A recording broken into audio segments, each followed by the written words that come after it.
Hey everyone, तो आज हम इलेक्ट्रोस्टैटिक्स का Coulomb's law in vector form करने वाले हैं। तो लेट्स सी। तो इसके लिए हम 2 पॉइंट चार्जेस ले रहे हैं Q1 और Q2, जिन्हें किसी डिस्टेंस पे हमने रखा है।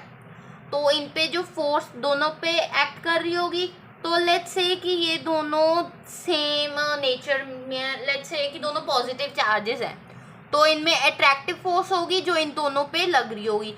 तो इस पे जो फोर्स लग रही होगी वो इस डायरेक्शन में होगी। किसके कारण होगी? Due to to.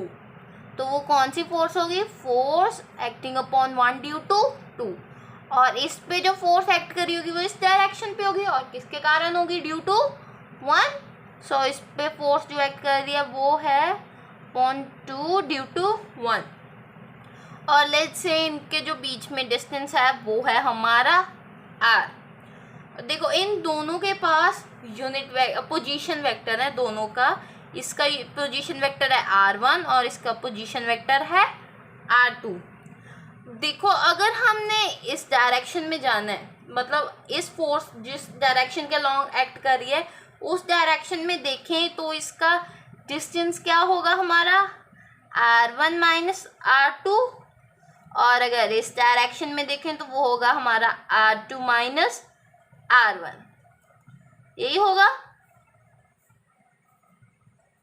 ठीक है। तो एक और चीज देखो, हमारी जो फोर्स है, फोर्स एक वेक्टर क्वांटिटी है। वेक्टर क्वांटिटी है तो मतलब उसके पास मैग्नीट्यूड भी होना चाहिए और डायरेक्शन भी होना चाहिए। तो उसका जो मैग्नीट्यूड है वो तो हमें पता है, जो हमारा कूलम्स लॉ है वो उसका मैग्नीट्यूड बता रहा है। वो क्या है? के Q1 Q2 upon are square. ये हमारा मैग्नीट्यूड बता रहा है, लेकिन उसके साथ हमें इसका डायरेक्शन भी चाहिए। तो डायरेक्शन हमें कौन बताएगा? एक यूनिट वेक्टर। तो यूनिट वेक्टर कौन सा होगा? वही वाला पाथ, यही वाला हम लेंगे यूनिट वेक्टर। जिस भी चार्ज के अलॉन्ग हम फोर्स फाइंड कर रहे हैं उसका जो पाथ हम फॉलो कर रहे हैं उसी का कैप है जो हमारा, वो यूनिट वेक्टर होगा, ठीक है। मतलब इसके ऊपर अगर कैप लगा देते हैं तो वो क्या बन जाता है? हमारा यूनिट वेक्टर हो जाता है। और यूनिट वेक्टर की हमारी क्या वैल्यू होती है? अब ए कैप है तो उसकी क्या वेक्टर होती है? एक तो वेक्टर ओरिजिनल वेक्टर होता है और उसका मॉड्यूलस फंक्शन ये होता है, ठीक है। ये हमारी यूनिट वेक्टर को हम सॉल्व ऐसे करते हैं। और एक और बात देखो, जो हमारा जो ये आर है हम इसको मॉड आर ले सकते हैं, कोई प्रॉब्लम नहीं है इस मॉड आर लेने में, ठीक है। तो अगर ये मॉड आर होगा तो ये भी मॉड्यूलस फंक्शन हो जाएगा और ये भी, ठीक है। तो अब हम इसे सॉल्व करते हैं।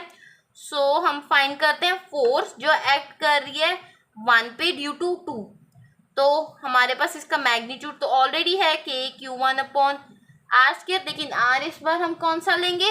ये मॉड्यूलस मॉड आर स्क्वायर। और साथ में हमारा यूनिट वेक्टर आएगा। तो यूनिट वेक्टर कौन सा आएगा? ये वाला, क्योंकि हम किसकी फोर्स फाइंड कर रहे हैं? जो फोर्स Q1 पे एक्ट कर रही है, तो वो कौन सा लेंगे हम? ये। तो हमारा आ जाएगा साथ में यूनिट वेक्टर, ठीक है। तो अब इसे हम एक्सपैंड कर देंगे यूनिट वेक्टर को। ये हमारे पास आ जाएगा इसका ओरिजिनल वेक्टर अपॉन इसका मॉड्यूलस। और देखो हम कौन सा फोर्स किस पे एक्ट कर रही हो ये फाइंड कर रहे हैं? Q1 पे। तो इसलिए हम R को ये लिख सकते हैं हमारा, ठीक है। तो हमारी जो R है वो क्या होगा? Q1, ये हो जाएगा R हमारा R1 vector minus R2 modulus square. और साथ में हमारा ये यूनिट वेक्टर जिसे हमने खोला है। तो यहाँ पे अब क्या हो जाएगा? ये इससे मल्टीप्लाई हो जाएगा तो ये हो जाएगा के Q1 Q2 upon modulus R1 minus R2 cube. और साथ में हमारा R1 माइनस R2। ये हो जाएगी हमारी force acting upon 1 due to 2, ठीक है। अब हम जल्दी से force acting upon 2 due to 1 भी निकाल लेते हैं। तो वो क्या होगी? बस उसमें हमारे जो फोर्स है वो हो जाएगी 1 की जगह पे 2 आ जाएगा, बस ये डिफरेंस होने वाला है दोनों में। तो वो क्या हो जाएगा हमारा? के Q1 Q2 अपॉन मॉड्यूलस, यहाँ पे हो जाएगा R2 minus R1 whole cube, और यहाँ पे भी R2 vector minus R1 vector. क्यों? क्योंकि हमने अब कौन सा चार्ज पे फोर्स एक्ट कर रही हुई निकालनी है, Q2 पे, तो उसके लिए हम कौन सा लेंगे, ये वाला डिस्टेंस लेंगे, तो इसलिए यहाँ पे वैल्यू इसकी ये वाली आएगी। ओके, सो ये था हमारा Coulomb's law in vector form. This is complete, so keep going and thank you, bye bye.